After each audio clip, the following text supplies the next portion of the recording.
नमस्कार मंडळी, आज माझ्या आजोबांचा आहे 75वा वाढदिवस आणि त्यांना भेट देण्यासाठी मी काढले माझ्या आजोबांचं आणि आजीचं स्केच. तर तो स्केच बघा आता तुम्ही कसं आहे. भेटी लागे जीवा लागली से आस हो, टाळ चिपळ्यांच्या संगे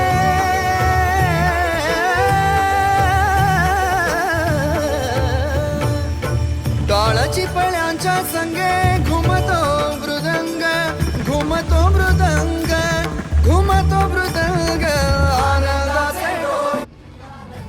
तर हा स्केच आता पूर्णपणे रेडी झालेला आहे आणि अशाच प्रकारचे स्केच जर तुम्हाला काढून हवे असतील तर खाली स्क्रीनवर नंबर दिला आहे, त्याच्यावर संपर्क करा. धन्यवाद.